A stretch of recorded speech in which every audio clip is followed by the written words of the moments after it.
Hello everyone, welcome to JRF Adda. JRF Adda पे आप सभी का स्वागत है और मैं हूं आपकी एजुकेटर रचना अग्रवाल। आज के स्पेशल सेशन का वेट सभी बच्चे कर रहे हैं।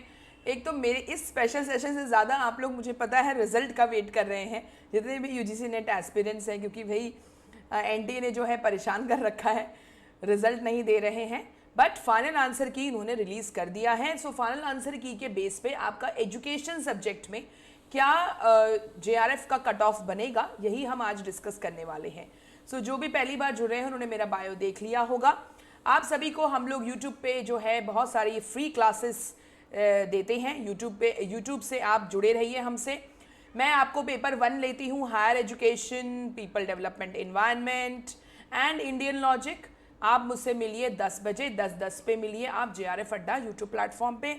एजुकेशन के जितने भी स्टूडेंट्स हैं जिनका पेपर 2 एजुकेशन है, उनको भी मैं पढ़ाती हूँ। Obviously Monday, Tuesday and Wednesday को 7:30 बजे हम लोग जो है तैयारी करते हैं साथ में मिलकर, ठीक है। इसके अलावा जो साइकोलॉजी के स्टूडेंट्स हैं वो मिलेंगे मुझे यूजीसी नेट ह्यूमैनिटीज़ चैनल पे, जहाँ पे मैं आपको थर्सडे, फ्राइडे और सैटरडे 7:30 बजे मिलूंगी साइकोलॉजी की प्रिपरेशन के लिए। So this is my time table on YouTube class. चलिए आज की क्लास हम डिस्कस करते हैं। देखिए, जब आपका फाइनल आंसर की आया तो उन्होंने क्या क्या चीज़ें ड्रॉप की, कौन कौन से क्वेश्चन ड्रॉप किए, ये हम डिस्कस कर चुके हैं, फिर भी एक बार देख लेते हैं।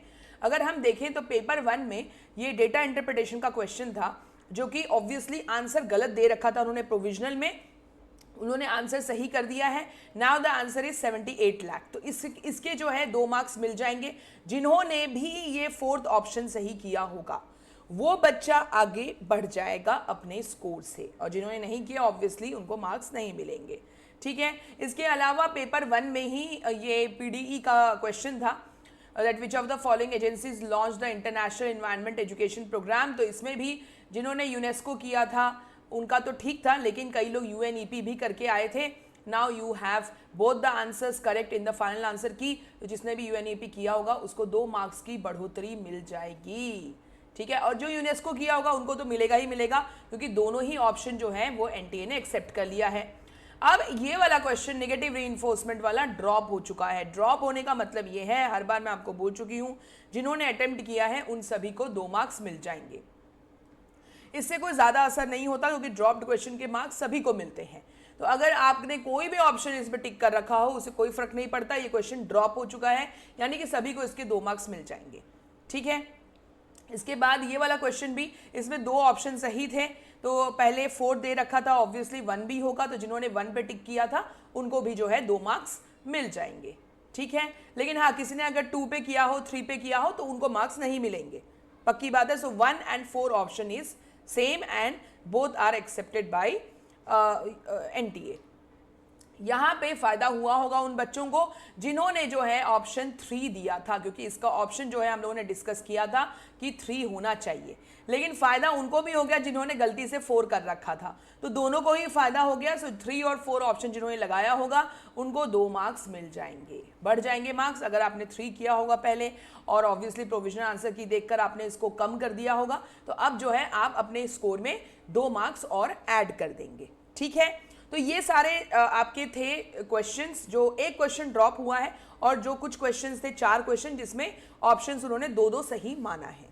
Now coming to the question, our major question, कि हमारा कट ऑफ कितना जाएगा एजुकेशन का। देखिए, फाइनल आंसर की देखने के बाद और बहुत सारे बच्चों ने कमेंट किया, लाइव कमेंट में भी पता चला, कई बच्चे ऐसे हैं जो 240 मार्क भी स्कोर कर रहे हैं, 225, 230 ऐसे मार्क्स स्कोर कर रहे हैं एजुकेशन में। सो उसके हिसाब से अगर मैं देखूँ तो इस बार अनरिजर्व्ड कैटेगरी में मेरा जेआरएफ का कट ऑफ हटा नहीं है।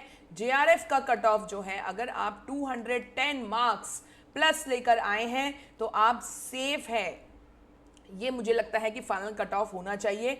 और इसी तरह से अनरिजर्व्ड कैटेगरी में नेट के लिए जो है वो आपका होना चाहिए, आपको मैं बताऊं तो 186 प्लस।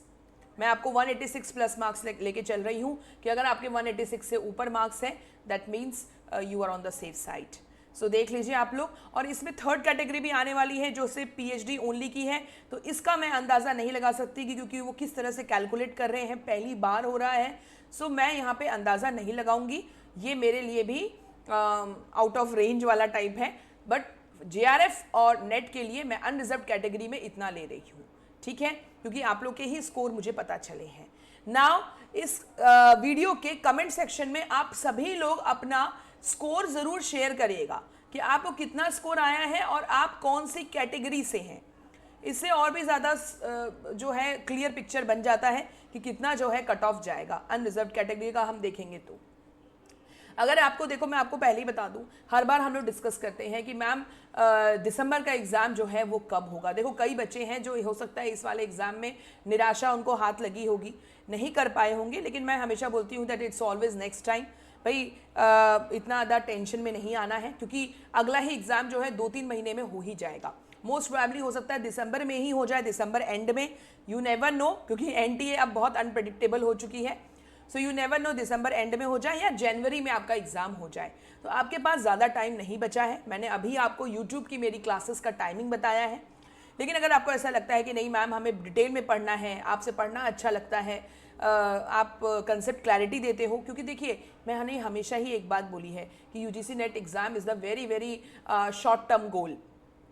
आपका लॉन्ग टर्म गोल है असिस्टेंट प्रोफेसर बनना, इंटरव्यूज क्रैक करना, है ना। और इवन जब आप रिसर्च स्कॉलर बनोगे तो you need lot of knowledge, conceptual clarity होना बहुत ज़रूरी है। खासकर आपका अपना एजुकेशन सब्जेक्ट है या साइकोलॉजी सब्जेक्ट है, पेपर 1 में भी। तो इसीलिए अगर आपको मुझसे पढ़ना पसंद है, कंसेप्ट क्लैरिटी चाहिए, तो यू हैव दिस जेआरएफ अड्डा प्रीमियम बैच। बिल्कुल ज्वाइन कर सकते हैं आप लोग ये बैच। पेपर 1 ओनली, पेपर 1 भी ले सकते हैं, ओनली एजुकेशन भी ले सकते हैं, या दोनों का कॉम्बिनेशन पैक भी ले सकते हैं, बिल्कुल आपके लिए है। इसी तरह से पेपर 1 और साइकोलॉजी का भी है, साइकोलॉजी भी मैं पढ़ाती हूँ, तो आप इन दोनों का भी कॉम्बिनेशन ले सकते हैं, या सिर्फ ओनली साइकोलॉजी भी मुझसे पढ़ सकते हैं। पेपर 1 में मैं जेआरएफ अड्डा प्रीमियम में पेपर 1 में higher education, people development environment और इंडियन लॉजिक लेती हूँ। तो अगर मुझसे पढ़ना पसंद है, Aditi ma'am is there with you all, बिल्कुल ये बैच ज्वाइन कर सकते हैं। जेआरएफ अड्डा ऐप को भी जरूर डाउनलोड कर लीजिएगा।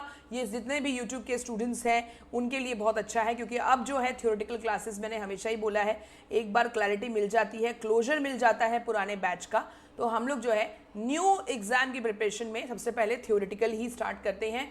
सो थ्योरेटिकल क्लास के लिए you always need PDF. JRF अड्डा ऐप को जरूर डाउनलोड कर लीजिए, वहीं पे पीडीएफ अपलोड हो जाएगा। और आने वाले टाइम में जो है कई लाइव टेस्ट भी वहाँ पे अपलोड होते हैं, मॉक टेस्ट की तरह, तो वो आपको नोटिफिकेशन मिल जाएगा। नोटिफिकेशन भी तब मिलेगा जब आप ऐप को डाउनलोड करके रखोगे, तो गूगल प्ले स्टोर में जाकर ऐप को ज़रूर डाउनलोड कर लेना, ठीक है। सो thank you so much for this session.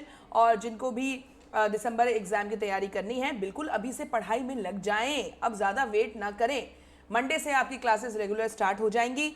So please join all the classes, attend all the classes and start your preparation. आप कहीं से भी प्रिपरेशन कर रहे हो, चाहे जेआरएफ अड्डा से, चाहे कहीं और से, पर अपनी प्रिपरेशन अब स्टार्ट कर दें।